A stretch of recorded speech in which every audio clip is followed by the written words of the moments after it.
아멘. 우리 설교 제목을 따라해 봅니다. 믿음은 도전과 응전 속에 크는 것이다.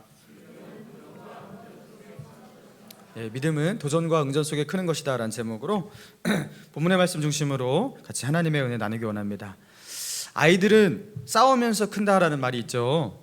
아이들이 싸우는 거 그거는 말릴 수 없다, 어쩔 수 없는 일이다라는 의미도 있고요. 그리고 아이들 간에 일어나는 그 다툼, 갈등이라는 것 결국 그것은 그 아이의 성장에 귀한 밑거름이 된다, 그런 의미이기도 합니다. 여러분, 어린 시절에 형제 자매 간에 싸우고 친구들 간에 싸우고 커서도 부부 간에도 싸우고 여러분, 우리는 계속해서 싸웁니다. 자, 그러면서 우리는 어떤 것을 느끼게 되냐면, 세상이 내 마음대로 되지 않는구나, 이 세상이 나 중심으로 돌아가는 것만은 아니구나, 여러분 이것을 깨닫고 배우게 돼요. 그러면서 나와 다른 어떤 지향점을 가지고 나와 다른 생각을 가지고 있는 그 사람, 그리고 그 사람과 어떤 이익이 부딪힐 때, 그래서 갈등하게 될 때 이 갈등 상황을 어떻게 극복할까, 이것을 고민하면서 나름의 절충안도 마련합니다. 상대를 설득하기도 합니다. 그리고 자신을 되돌아보면서 내가 어떤 사람인가에 대해서 생각해 보기도 합니다. 여러분, 그렇게 시행착오를 겪고 또 겪다 보면요, 어느새 어떻게 되는 거예요? 내가요, 의사소통, 다른 사람과 얘기를 나누고 나를 표현하고 그 사람의 이야기를 듣고 이 갈등을 극복하는 이런 능력들이 자연스럽게 내 안에 스며들어오게 되는 거예요. 그러면서 싸우면서 크는 게 맞는 거죠. 그래서 아이들이 외적으로 키만 성장하는 게 아니라 내적으로도 그 갈등 속에서 그렇게 성장하게 되는 거예요. 여러분, 신앙도 마찬가지예요. 여러분, 신앙은 그냥 성장하는 게 아닙니다. 그냥 말씀 듣고 성경 공부하고 기도하고 그러면 신앙이 그냥 무조건 크는 게 아니에요. 그 말씀대로, 내가 듣고 깨달은 그 말씀대로 살기 위해서 그 말씀대로 살아내려는 현실 속에서의 갈등, 싸움, 충돌, 이런 것들이 일어나거든요. 여러분, 그 갈등 상황, 그 충돌, 여러분 이게 필요하다라는 거예요. 말씀대로 살려고 하다 보니까 세상이 너무나 만만치가 않아요. 문제가 생깁니다. 내가 믿음으로 살아보려고 하는데 믿음으로 살지 못하도록 살도록 세상이 나를 가만두지를 않아요. 그러면서 세상이 가해오는 이런 믿음의 도전 앞에서 어떻게 하는 거예요? 믿음의 사람들은 믿음의 응전으로 맞서게 되는 거예요. 그리고 어느 날에는 이 세상의 도전이 도저히 지금까지 내가 가지고 있는 나의 신앙, 나의 믿음 가지고는 결코 넘어설 수 없는 거대한 큰 문제, 그렇죠? 집채만한 그런 파도와 같은 그 문제가 나에게 닥쳐와요. 여러분, 그때 이 세상의 도전 앞에서 내가 이 믿음의 응전을 멈출 것인가, 아니면 계속해서 믿음의 응전을 해 나갈 것인가, 이 고민을 하게 되거든요. 그 속에서 내가 타협하지 아니하고 믿음의 응전을 하기로 선택하고 결단하면서 나아갈 때, 그때 하나님께서 세상과 싸우는 자, 그렇죠? 믿음의 응전을 하기로 결단하는 자, 그 사람에게 주시는 하나님의 선물과 축복, 하나님의 은사가 무엇이냐? 그게 바로 큰 믿음이에요. 그가 이전에 한 번도 가져보지 못한 큰 믿음. 여러분, 믿음은 하나님의 은사로 그렇게 부어주는 겁니다. 여러분, 그래서 믿음이 성장한다고 하죠. 다툼 속에서, 갈등 속에서 믿음이 성장하게 되는 거죠.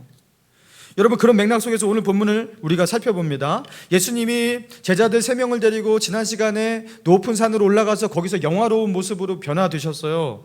그러면서 그 예수님이 그저 평범한 그 사람의 옷을 입고 그 초라한 그냥 그 행색을 하고 있는 그 예수님이 그냥 일반적인 사람이 아니라 하나님의 아들이고 영광스러운 하나님이심을 여러분, 그 제자들이 3명이 보게 되었어요. 자, 그렇게 이게 변화산 사건이라고 하잖아요. 여러분, 이 변화산 사건이 일어날 때 그 산 밑에는 3명의 제자들을 제외한 나머지 몇 명이 남아있어요? 12명 중에서 9명이 남아있잖아요. 여러분, 그 9명의 제자를 둘러싼 한 가지 문제가 일어나고 있었습니다. 자, 예수님께서 산에서 내려오셨을 때 그 제자들과 그리고 큰 무리들이 둘러싸여서 거기서 웅성웅성거리고 있었어요. 그리고 그 무리에게 예수님이 가까이 갔을 때 그 중에 한 사람이 나와서 예수님 앞에 꿇어 엎드려 말하기 시작합니다. 15절입니다. 주여, 내 아들을 불쌍히 여기소서. 그가 간질로 심히 고생하여 자주 불에도 넘어지며 물에도 넘어지는지라. 여러분, 이 아버지인 것 같아요. 이 아버지가 자기 아들의 문제를 가지고 지금 나온 거예요. 근데 이 문제가 뭐냐면 간질로 심히 고생하여 불에도 물에도 넘어집니다. 그리고 이 간질 때문에 자기 자식이 죽을 것 같으니까 이 문제를 해결하기 위해서 어떻게 했던 거예요? 예수님께서 산에 올라가셨을 때 그 아들을 데리고 산 밑에 있었던 제자들에게 데리고 왔던 거예요. 이 문제 좀 해결해 달라고, 이 간질병 좀 고쳐달라고. 근데 어떻게 했다? 능히 고치지 못했다. 자, 이게 동일 본문을 말하고 있는, 동일 사건을 언급하고 있는 마가복음 9장에서는 이렇게 표현하고 있습니다. 무리 중 하나가 대답하되 선생님, 말 못하게 귀신 들린 내 아들을 선생님께 데려왔나이다. 귀신이 어디서든지 그를 잡으면 거꾸러져 거품을 흘리며 이를 갈고 그리고 파리해져 가는지라. 내가 선생님의 제자들에게 내쫓아달라 하였으나 그들이 능히 하지 못하더이다. 여러분, 이 간질병이요, 그냥 간질이라는 그 현상만 있는 게 아니에요. 말을 하지 못합니다. 멍어리예요. 그리고 간질이 일어날 때 거품을 흘리고 이를 갈며 꼬꾸라지는데, 그것 때문에 그냥 몸이 파리해져 가고 굉장히 쇠약해져 가는데, 이런 간질 현상이 또 어디서 잘 일어나냐면 물이라든가 불이 있을 때, 그렇죠? 그 위험한 상황 속에서 오히려 이 간질 발작이 일어나는 거예요. 그래서 그 아이를 물속으로 빠뜨리고 불 속으로 집어넣고 이런 일이 일어났다라는 거예요. 누가 봐도 귀신의 역사, 귀신 들린 어떤 그런 현상이라는 것을 느낄 만한 그런 일이었어요. 그래서 그걸 가지고서, 이 문제를 가지고서 이 귀신을 쫓아달라고 이 제자들에게 데리고 왔던 거예요. 근데 귀신이 안 나가는 거예요. 여러분, 이게 제자들에게 얼마나 당황스러운 사건이었냐면요, 제자들은요 이전에 이미 그 마태복음 지금 17장을 우리가 보고 있는데, 마태복음 10장에 보면 예수님께서 12제자를 부르시고 그리고 그들을 전도하라고 그들을 둘씩 짝지어서 세상에 보내시거든요. 자, 그런데 그렇게 파송하실 때 이런 기록이 있습니다. 더러운 귀신을 쫓아내며 모든 병과 모든 약한 것을 고치시는 권능을 주시니라. 예수님께서 제자들에게 무엇을 주셨다고요? 귀신을 쫓아내고 병을 고치는 권능을 이미 그 전에 주셨어요. 그래서 예수님의 제자들은 예수님과 함께 병 고치고 치유하고 귀신을 쫓아내는 그 사역을 같이 하고 있었던 거예요. 여러분, 뿐만 아니라 70인 전도대라는 말이 있잖아요. 그게 뭐에서 나온 거냐면 70인의 전도자를 예수님께서 그 세상에 파송하시기도 합니다. 12제자를 파송하시기만 한 게 아니라 70인의 제자들이 있었어요. 그 70인의 제자들을 세상에 파송하시고 전도하실 때에도 그들에게도 능력을 주셨어요. 그래갖고 그 70인 전도자들이 전도 여행을 마치고 돌아오면서 예수님께 이렇게 말합니다. 귀신들도 우리에게 항복하더이다. 그러니까 예수님께서 말씀하셨잖아요. 귀신들이 너희에게 항복하는 것으로 인하여 기뻐하지 말고 너희의 이름이 생명책에 하늘에 기록된 것으로 인하여 기뻐하라. 그러니까 귀신을 쫓아내는 거, 그것 때문에 기뻐하지 말고 너희가 하나님의 구원과 은혜를 얻은 것 때문에 기뻐하라, 그렇게 말씀하셨어요. 그러니까 12제자뿐만 아니라 70인의 제자들도 귀신을 쫓아내고 그런 예수님의 권능을 그렇게 부여받았던 거예요. 그리고 그 사역을 해왔던 거예요. 여러분, 그런데 지금 안 되는 거예요. 여러분, 굉장히 당황스럽겠죠. 뭐가 문제인가? 왜 귀신이 안 나가지? 우리에게 능력이 없어진 건가? 별의별 생각이 다 들 겁니다. 여러분, 그리고 그때요, 똑같은 사건을 다루고 있는 누가복음 9장, 이제 마가복음, 누가복음, 마태복음에 이 사건이 나오는데요, 누가복음 9장에 보면요, 지금 이 상황을 지켜보던 종교 지도자들, 그 서기관들이요, 그래 잘 걸렸어 하면서, 야, 귀신을 니네가 지금 왜 못 쫓아내지? 혹시 너희도 귀신 들린 거 아니야? 이러면서 그들과 따지기 시작합니다. 변론이 일어납니다. 그러면서 이 무리들이 그 변론하고 있는 제자들과 서기관들을 둘러싸고 웅성웅성대면서 뭐야 이러고 있는 거예요. 그러니까 예수님과 제자들의 그 틈을 노리고 있었던 그 종교 지도자들이 이걸 놓치지 않고 바로 공격하고 있는 그런 상황이었어요. 여러분, 그때 그런 상황 속에서 예수님이 비로소 나타나신 거예요. 자, 그러면서 하시는 말씀이 17절, 예수께서 대답하여 이르시되 믿음이 없고 패역한 세대여, 내가 얼마나 너희와 함께 있으며 얼마나 너희에게 참으리요, 그를 이리로 데려오라 하시니라. 믿음이 없고 패역한 세대여, 이 말씀이 꼭 저는 제자들에게 하시는 말씀이 아닐까 그렇게 생각했었어요. 여러분, 그런데 그렇지 않습니다. 제자들은 믿음이 없어 보이지만 믿음이 없는 자는 아니거든요. 그리고 패역하다라는 이 표현은 의도적으로 하나님의 말씀이나 그 진리를 왜곡시키면서 저항하는, 여러분, 이런 거를 패역이라고 합니다. 그런데 예수님의 제자들이 그런 자들이 아니잖아요. 예수님의 제자들은 뒤에 나와요. 문제가 무엇이었냐? 너희의 믿음이 작은 영혼이라. 믿음이 작은 거지 믿음이 없거나 폐역한 건 아니거든요. 그러니까 지금 이 상황을 붙잡고서 그동안 예수님께서 하셨던 그 많은 능력 있는 그 사역과 기적들을 뒤로하고 지금 고발하면서 이것을 가지고 딴지를 걸고 비난하고 흠집을 내려고 하는 그 무리와 그 종교 지도자들을 향해서 그렇게 하시는 말씀이었던 거예요.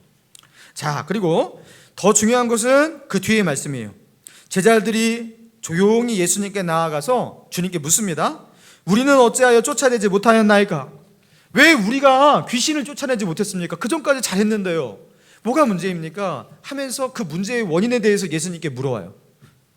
그러니까 주님이 하시는 말씀입니다. 20절 같이 읽습니다. 20절 시작. 이르시되 너희 믿음이 작은 까닭이니라. 진실로 너희에게 이르노니 이 산을 명하여 여기서 저기로 옮겨지라 하면 옮겨질 것이요 또 너희가 못할 것이 없으리라. 여러분, 이 말씀이 되게 유명한 말씀인데요. 이 말씀이 유명하다 보니까 아주 그냥 이거에 대한 주해와 해석들이 굉장히 많습니다. 그리고 겨자씨 하나만한 믿음만 있으면 된다 해서 이 겨자씨가 뭐냐?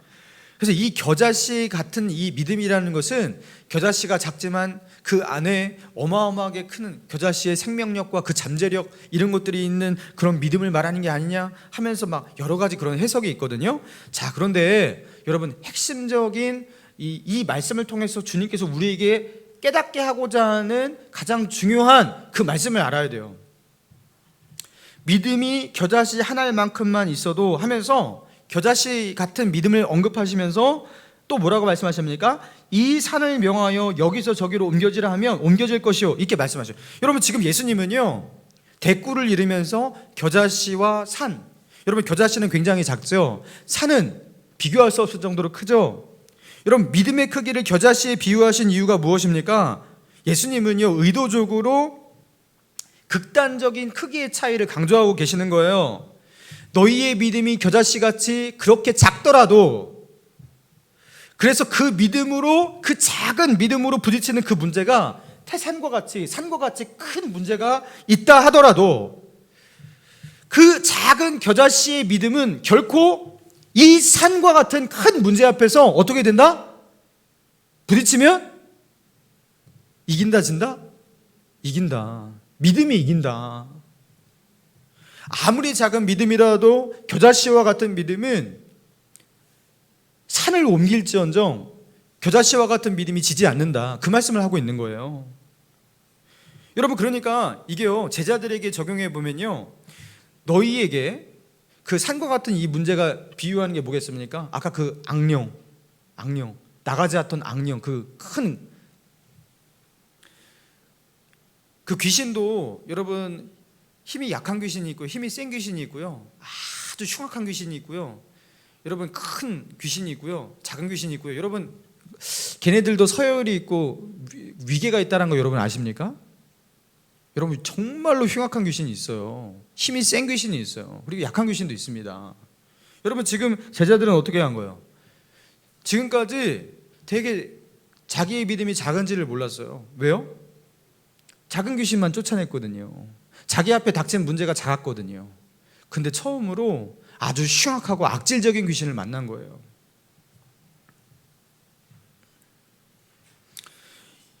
처음에 이 귀신 들린 이 소년을 볼 때 입에 거품 물고 그 얼굴에 보니까요, 귀신 들린 그런 그 얼굴이고 막 귀신의 말을 합니다 하면서 막 그렇게 난리를 칠 때, 여러분 그렇잖아요. 막 온몸이 쭈뼛쭈뼛 서고 갑자기 두려움이 밀려옵니다. 그러면서 어떻게 되는 거예요? 전에는 귀신을 쫓아냈던 사람인데 갑자기 그 속에서 귀신을 쫓아내지 못하겠는 거예요. 믿음이 온데간데 없어지는 거예요. 여러분, 이걸 어떻게 설명할 수 있냐? 여러분, 베드로가 물 위를 걸어서 그 제자들이 타고 있는 그 배에 그 밤 사경에 걸어오시는 그 예수님을 향해서 어떻게 말합니까? 만일 주님이시거든 나를 명하사 물 위로 오라 하소서. 베드로가요 예수님에게 주님이시라면 나를 명하사 나도 물 위를 걷게 하소서, 그렇게 말한 거예요. 여러분, 이거 믿음이 있는 거예요, 없는 거예요? 그래서 베드로가 물 위를 걸었나요, 안 걸었나요? 걸었어요. 베드로가 배에서 내려 물 위를 걸었다 이렇게 나와요. 걸었어요. 그러니까 베드로는 믿음이 있는 사람이에요. 자, 그런데 물 위를 걸어서 예수님께 한 발짝 두 발짝 걸어가기 시작할 때 이야 하면서 막 물을 보면서 막 이렇게 휘둥그레 볼 거 아니에요. 바람이 세게 불어오는데 집채만한 파도가 앞에 보입니다. 그때 어떻게 됐어요? 베드로가 바람을 보고 무서워 빠져가는지라 이렇게 나와 있어요. 그러니까 바람과 큰 파도가 거세게 다가오는 것을 보고 그 순간 어떻게 된 거예요? 물 위를 걷게 했던 그 베드로의 믿음이 순간적으로 온데간데 없어집니다. 아니 믿음이 있었는데 어떻게 믿음이 갑자기 없어져요? 이게 어떻게 설명할 수 있냐면요, 문제가 작을 때는요 내 믿음이 너무나 선명하게 잘 보여요. 이 정도는 내가 믿음으로 해야지 막 이렇게 하는 거예요. 문제가 커지잖아요, 갑자기 믿음이 없어져요. 여러분 이게 현실 속에서는 이제 이해가 되는 거죠. 다시 본문으로 돌아가서 입에 거품을 몰고 사납게 발버둥 치고 그냥 악령이 그냥 온 분위기를 압도할 정도로 강력하게 지배되어 있는 그 악령에 사로잡힌 그 한 소년, 그걸 볼 때요 믿음이 없어져요. 내가 이걸 어떻게 이길까? 믿음이 없어지는 거예요. 그러니까 제자들의 믿음이 작아지다 못해 쭈그러들다 못해 겨자씨보다 더 작게 마치 없는 것처럼 그렇게 되어버렸던 겁니다. 여러분 믿음이 작은 것이 문제다 이렇게 말씀하신 거예요. 여러분 그러면 믿음이 작은데 어떻게 하란 말이에요? 너희 믿음이 작아서다. 여러분 누가 믿음이 크고 싶지 않습니까? 여러분 혹시 나는 작은 믿음으로 평생 살기 원합니다 이런 분 계세요? 나는 지금 가지고 있는 이 작은 믿음 여기서 만족하고 늘 이렇게 작은 믿음을 가지고 천국까지 가길 원합니다 이런 분 한 명도 없어요. 다 그죠? 큰 믿음 가지기 원합니다. 근데 그게 어떻게 되냐고요. 제자들은 이 작은 믿음 가지고 그럼 어떻게 앞으로 살아야 되는지 예수님께서 해결 방안, 어떤 솔루션을 말씀하고 있지 않다라는 거예요. 여러분 마가복음에서는요 이 솔루션이 좀 비교적 명확하게 드러나 있습니다. 예수님께서 마지막에 이렇게 말씀하셔요. 우리는 왜 쫓아내지 못했나이까? 그러니까 예수님께서 기도와 금식 외에는 이런 육아, 이런 종류의 악질적인 귀신이 나갈 수 없느니라 이렇게 말씀하셔요. 그러니까 너희가 기도해야 된다라는 어떤 선명한 어떤 결론이 있어요. 여러분 그런데 오늘 본문의 이 마태복음에서는 그게 생략되어 있고 다른 말씀이 부각되어 있어요. 너희가 겨자씨만한 작은 믿음 이것만 있으면 산을 명하여 여기서 저기라 옮겨지라 하여도 옮겨질 것이다 하면서 마가복음에 없는 어떤 결론을 말하고 있어요. 여러분 우리가 성경을 묵상하고 큐티를 할 때 주의할 것이 무엇이냐면, 자 공관복음을 볼 때 마태, 마가, 누가 그리고 요한복음까지 본다면 그 네 복음서에 다 있는 어떤 그 사건도 있고요, 몇몇 이렇게 중복되는 그런 사건이 있어요. 그래서 여기에 없는 내용이 여기에 있기도 하고 하면서 이 상황을 종합적으로 팩트 체크를 정확하게 하기 위해서 다 살펴보기도 합니다. 여러분 성경을 볼 때 그 시간에 그 당시에 일어났던 그 사실을 정확하게 체크하는 것도 중요하지만 마가복음에서 말씀하고 있는 것을 마태복음에서 말하지 않고 다른 것을 부각시킨다는 것은 이 마태복음의 저자를 통해서 하나님께서 강조하시는 메시지가 독특하게 있다라는 거예요. 그래서 거기서 하나님의 메시지를 끄집어낼 수가 있어야 돼. 그게 하나님의 말씀인 거예요. 여러분 열왕기 상하 보시고 역대 상하 보면 거기도 반복이 되죠, 그죠? 역사서에 반복이 이루어지잖아요. 그 반복 속에서도 거기서 하나님이 강조하시는 그 메시지가 다릅니다. 여러분 이 마태복음에서 하나님께서 하시는 그 말씀이 있다라는 거예요. 우리는 왜 귀신을 쫓아내지 못하였나이까? 예수님께서 말씀하셔요. 너희 믿음이 작은 영혼이라. 그리고 그 작은 믿음을 가지고 어떻게 살아야 될지, 그 작은 믿음을 어떻게 키워야 할지에 대해서는 안 말하는 것 같이 그렇게 여겨집니다. 여러분 그런데 이 본문은요 예수님께서 그걸 말하지 않았던 게 아니에요. 이 맥락 속에서 주님은요 충분히 말씀하고 있었던 거예요. 자, 예전에 다뤘던 예수님께서 두로와 시돈 지방으로 나아가셨을 때 거기 가나안의 이방 여인이 자신의 귀신 들린 딸을 데리고 와서 고쳐달라고 애원합니다. 그때 예수님께서 무시하셨어요. 그리고 말씀하셨어요. 자녀들의 떡을 취하여 개들에게 던짐이 마땅치 않다. 예수님께서 너무나 차갑게, 심지어 모멸감을 느낄 정도로 이 여인에게 거절감을 주면서 그렇게 말씀하셨단 말이에요. 이 단호한 거절, 이 차가움, 이 벽 앞에서 이 여인이 어떻게 했습니까? 다시 용기를 내어서 주님께 말합니다. 맞습니다. 그렇지만 개들도 주인의 상에서 떨어지는 부스러기를 먹지 않습니까? 그때 예수님께서 하신 말씀이 무엇이었어요? 여자여 내 믿음이 크도다. 여러분, 큰 믿음이 갑자기 여기 닿아요. 이방 여인이거든요. 율법 잘 몰랐을 거예요. 그리고 예수님에 대해서도 처음 봤어요. 예수님에 대한 지식도 그렇게 풍성하지 못합니다. 그런데 갑자기 큰 믿음이 등장합니다. 자, 그리고 백부장, 이방인 백부장입니다. 이 백부장이 자기 종이 병들어서 죽게 되었는데 그 종의 병을 고쳐달라고 예수님께 사람을 보냈는데 그 유대 지역의 장로들을 예수님께 보내면서 이렇게 말합니다. 차마 감히 나 같은 사람이 예수님을 어떻게 볼 수 있겠습니까? 그래서 내가 배울 수가 없어서 이렇게 사람을 보냅니다. 그리고 내 집에 들어오셔서 이 누추한 곳에 오셔서 병을 고칠 필요 없습니다. 거기서 그 자리에서 그냥 말씀만 하옵소서. 그럼 내 종이 낫겠나이다. 여러분, 이 백부장의 믿음 대단하죠. 여러분, 그런데 이런 백부장의 이 말을 들으시고 예수님이 어떻게 말씀하십니까? 이스라엘 중 아무에게서도 이만한 믿음을 보지 못하였노라. 이스라엘 그 누구에게서도 이렇게 큰 믿음을 보지 못했다. 이렇게 표현하세요. 여러분, 이방인이란 말이에요. 이 친구도. 이 가나안 여인과 이 백부장의 특징이 무엇입니까? 이 공통점이 무엇이에요? 여러분, 유대인이 아니에요. 이들은요, 율법을 잘 몰라요. 그죠? 이스라엘의 신앙의 역사도 잘 몰라요. 성경 지식이 잘 없어요. 예수님에 관해서도 그렇게 많이 알지를 못해요. 그들은 성경에 관한 영적인 지식을 많이 가질 수 있는 그런 환경 속에 자라난 사람들이 아닙니다. 그런데 어떻게 그들은 예수님 앞에서 큰 믿음이 되었을까? 여러분, 작은 믿음이 큰 믿음으로 성장하는 그 비결, 그 원리, 예수님은요 진작에 계속해서 알려주고 계시는 거예요. 여러분, 믿음은 어떻다? 여러 가지 시련과 이런저런 문제, 우리의 믿음을 위협하는 세상의 도전, 그 도전 앞에서 믿음으로 맞서 싸우는 자, 이 가나안 여인과 같이 자기 앞에 거절이 있어요. 자기를 이방의 개같이 취급하는 그 모멸감을 느끼기까지 해요. 더 이상 예수님 앞에 나아갈 수가 없을 것 같아요. 그렇지만 그럼에도 불구하고 믿음으로 이 세상의 도전 앞에 맞서려고 하는 사람들, 그러면서 믿음으로 응전하는 이 사람에게 하나님이 부어주시는 하나님의 축복과 하나님의 은사, 그게 무엇이냐면 더 큰 믿음이에요. 더 큰 믿음을 주세요. 그러면서 이 믿음이 이렇게 자라는 느낌이 아니라 믿음의 몇 계단을 건너뛰는 퀀텀 점프를 하는 거예요. 비약적 발전을 하는 거예요. 믿음이 자라난다. 자라나는 게 폭발적인 성장같이 그렇게 보이는 거예요. 여러분, 믿음은 머리로, 논리로 배우는 게 아니라는 겁니다. 여러분, 다윗이 언제 정말로 믿음의 거성으로 그렇게 성장하게 되었을까요? 여러분, 다윗이 골리앗과 맞설 때였어요. 다윗은 그냥 양치기 목동이었습니다. 그런데 어느 날 이스라엘을 모욕하는 블레셋의 골리앗이 나타나서 누가 나와 싸울 자가 없느냐 하면서 여호와의 이름을 모독하고 이스라엘 군대를 막 비웃고, 그럴 때 다윗이 어떻게 합니까? 내가 나가 싸우리이다.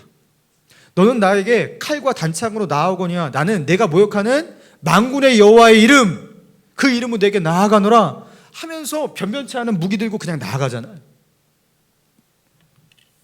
세상에 우리의 믿음, 우리의 신앙을 위협하는 세상의 도전 앞에 믿음으로 응전하기로 선택하고 결단한 사람, 그 사람에게 부어주시는 세상이 감당치 못하는 하나님의 은사, 그게 무엇이냐면 더 큰 믿음이에요.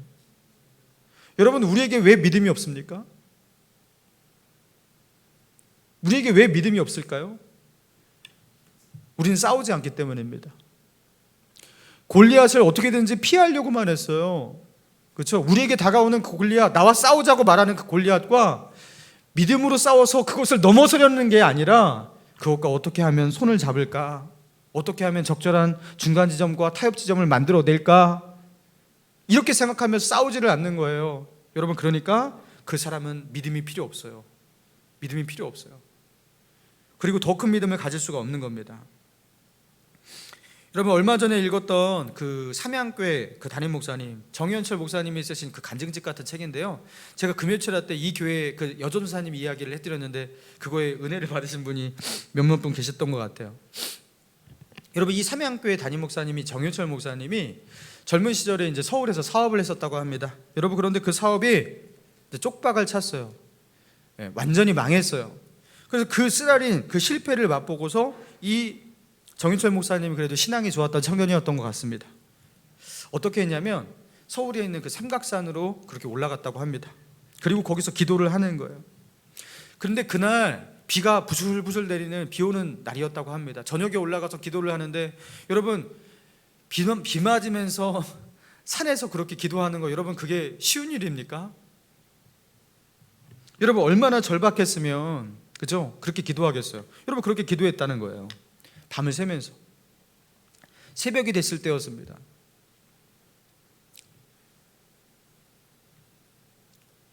천사가 와갖고요 자기 등 뒤에서 우산을 씌워주더래요.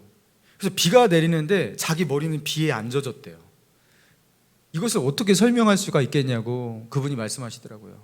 그러면서 이 목사님이 자기가 사업을 실패하고 그 삼각산에 올라가서 하나님의 은혜를 구하며 밤새며 기도했던 그 시간을 통해서 이분이 변화가 됩니다. 그리고 하나님의 은혜와 권능을 받아서 이분이 이제 사역자로 이제 거듭나게 돼요. 그리고 목사가 된 거예요. 새로운 인생을 살게 된 거예요. 사랑하는 여러분, 이런 신앙의 스토리가 옛날에는요 흔한 거였어요. 이게요 듣기 어려운 이야기가 아니었어요. 그냥 우리 한 다리 두 다리만 건너면 어떻게 보면은 우리 신앙의 믿음의 선배들이 웬만하면 이런 정도의 신앙의 고백들이 다 있었던 시절이 있었어요. 그죠? 여러분 그런데 오늘날 우리에게는 이런 모습이 거의 없어졌습니다. 여러분 우리에게는 왜 이런 믿음의 응전, 단호한 믿음의 응전이 왜 없어졌을까요? 하나님께 절박하게 매달리고 인생의 해답이 하나님께 있으니까 하나님 나를 어떻게 해달라고 하면서 하나님 앞에 답을 찾으려고 하는 그 믿음의 응전, 간절한 기도의 무릎, 밤을 지새워서라도 소나무 뿌리를 뽑아서라도 내가 하나님 앞에 답을 얻겠다라는 그 절박하고 애타게 하나님을 찾는 마음, 여러분 그런 스피릿, 여러분 이 영적인 어떤 이 기세, 여러분 이런 것이 오늘날 왜 없는 겁니까? 오늘날 그저 그런 그리스도인들이 많은 이유 다른 것이 아닌 것 같아요. 더 이상 그리스도인들은요 세상의 도전 앞에서 싸우려고는 하지 않습니다. 싸우는 걸 굉장히 싫어해요. 세상의 도전 앞에서 적당하게 중간 지점에서 손을 잡고서 그러면 되지 굳이 싸울 필요가 있냐, 대세에 거슬러서 뭐가 좋냐, 말씀대로 살겠다고 유난을 떨고 야단 법석을 피워서 뭐가 좋겠냐, 사람들이 보는 눈도 있고 이목도 있고 이미지도 좋게 해야 되고 그냥 조용히 넘어가면 되는 거 아니냐 하면서 여러분 우리는 어떻게 합니까? 싸우지 않아요. 적절하게 중간에서 손을 잡습니다. 그래서 일어난 결과가 무엇이냐면 믿음이 겨자씨만큼도 자라지 않아요. 믿음이 아무리 시간이 지나도 자라지 않고요, 설교를 수백 번 듣고 성경 공부를 그렇게 했는데도 이상하게 문제 앞에서는요 그 문제를 넘어설 수 있는 그 믿음이 안 올라와요. 믿음이 자라지 않습니다. 자녀들에게 믿음으로 살라고 말해주면서 그 자녀들을 동기부여시켜줄 수 있는 한 방의 간증 하나가 있어야 되는데 그 한 방의 간증이 기억이 안 나요. 네가 어려울 때 이것을 기억해라. 아빠는 이렇게 살았어. 엄마는 이렇게 하나님께 나아갔어. 너와도 함께 하실 거야. 이게 뭐가 있어야 되는데 아무것도 없어요. 그렇게 해본 적이 없기 때문에. 여러분 도대체 이게 어떻게 된 일입니까? 여러분 싸우지 않기 때문에 우리에게 일어난 결과가 무엇이냐면 작은 믿음으로 평생으로 사는 거예요. 믿음이 겨자씨만큼도 자라지 않고 그대로 있는 거예요. 시간을 흘러가고 배운 거는 많고 지식은 많아가는데 이상하게 믿음은 커지지 않습니다. 사랑하는 성도 여러분, 작은 믿음으로 살면서 세상의 그 유혹과 시련 앞에 주저앉고 발 동동 구르고 사탄이 주먹 한 방 쥐고서 아직 때리지도 않았는데 주먹을 쥐고서 살짝 모양새만 내도 그냥 주저앉아서 무서워서 여러분 움츠려드는 그런 사람, 여러분 그런 사람으로 우리가 있지는 않습니까? 여러분 그 믿음이 작은 사람으로 있지 마시고 큰 믿음의 사람이 되시기를 주님의 이름으로 축원합니다. 여러분 믿음은요 이 믿음을 위협하는, 우리가 가지고 있는 이 신앙의 길을 위협하는 이 세상의 도전 앞에 응전의 형식으로 커가는 거예요. 하나님은 어떻게 하나님의 사역자와 사명자를 만드시고 주님의 복음을 이 땅 가운데 나타내시고 주님의 역사와 능력을 이 땅 가운데 그렇게 내보이시는 겁니까? 다윗과 같이, 다니엘과 같이, 요셉과 같이 믿음의 응전을 결단한 하나님의 사람들이 그 시대에 영적인 그 역사를 쥐고 흔들게 만드시는 거예요. 하나님께서 그들을 통해서 그렇게 나타내시고 보여주시는 거예요. 여러분, 요셉이 언제 그렇게 신앙의 사람으로 변했을까요? 형들에게 인신매매당해 팔려갔을 때입니다. 그것을요 믿음으로 이겨나갔을 때, 그때 하나님께서 그에게 큰 믿음을 부어주신 거예요. 여러분, 다니엘이 어떻게 그렇게 하나님의 사람이 되었을까요? 바벨론 한가운데서 우상숭배의 도시 속에서 오직 하나님만 섬기겠다고 자기 목숨을 걸고 사드락, 메삭, 아벳느고 그들이 풀무불 속에 들어가기로 결단했을 때, 여러분, 그때 하나님은 그들에게 큰 믿음을 주신 거예요. 여러분, 다윗이 어떻게 그렇게 변화되었습니까? 성경에 나와 있는 그 믿음의 사람들, 도대체 이 사람들 우리와 어떻게 이렇게 종류가 다른 사람입니까? 세상의 도전 앞에 믿음으로 응전하는 시간, 믿음으로 싸우려고 결단했을 때 하나님은 세상을 이길 수 있는 믿음을 그에게 주셨어요. 사랑하는 성도 여러분, 이 코로나라는 시간 앞에 우리는 영적인 위협을 당하고 있습니다. 이 코로나가 왜 우리에게 참 위험하냐면요, 지금은 우리가 영적으로 게을러져도 다 핑계거리가 있어요. 교회 왜 안 나옵니까? 코로나잖아요. 속으로 왜 안 하십니까? 코로나인데 어떻게 해요? 근데 여러분, 왜 기도는, 개인적인 기도는 안 하시고, 그렇죠? 왜 하나님께 나아가는 그 시간 안 하시고, 유튜브는 왜 또 안 보시고 금요일 날 왜 그러십니까? 우리는요 이 코로나 속에서 우리가 속고 있고요, 여러분, 영적으로 침체하고 주저앉아 있습니다. 제가 너무나 열받고 너무나 화가 나요. 이것 때문에 어떻게 해야 할지를 모르겠어요. 사랑하는 성도 여러분, 믿음으로 응전합시다. 신앙의 위협과 장애물과 도전 앞에서 용감하고 단호하게 응전할 때, 여러분, 그때 신앙이 자라나는 거예요. 제가 지지난주인가요? 다니엘을 통해서 여러분 도전했죠. 다니엘이 어떻게 했어요? 언택트 사회. 그는 그냥 언택트가 아니라 완벽한 사회적 고립 속에 모든 사람이 다니엘을 그 자리에서 끄집어내리려고 하는 다니엘이 적밖에 없는 그 세상 속에, 그 바벨론 한가운데 속에, 여러분, 그 속에서 다니엘이 어떻게 살았죠? 예루살렘을 향해 열린 창문을 열고 여호와 하나님을 향해서, 그전에는 한 번 기도했지만 나는 오늘 이제 3번 기도한다. 그리고 믿음으로 응전했어요. 근데 그게요 바벨론에 하나님의 영광을 선포하는 반전의 역사를 만들어냈어요. 여러분, 저는 믿습니다. 저는 하나님께 기도합니다. 하나님, 이 코로나 때문에 목감신일교회 10%, 뭐 큰 교회는 한 15에서 20%의 성도를 잃을 거라고 말하는데, 하나님, 우리 교회는 코로나 때문에 부흥하게 하옵소서. 한 명의 성도도 잃지 않고 여기서 하나님을 경험하고 그 개인의 경건 속에서 하나님을 바라보는 말미암아 거기서 영적인 체험이 있고 오히려 부흥하고 믿음이 강한 성도들이 그렇게 배출되는 그런 은혜의 시간이 되게 하옵소서. 여러분, 그렇게 기도하고 있어요. 여러분, 신앙의 위협 앞에, 장애물 앞에 도전하고 용감하고, 도전하면서 용감하고 단호하게 결단할 때, 여러분, 그때 우리의 신앙은 자라나게 되는 겁니다. 믿음의 어린아이가 아니라 믿음의 장성한 분량으로, 믿음의 거성으로 그렇게 자라나는 저와 여러분 되기를 주님의 이름으로 축원합니다. 우리 기도합니다.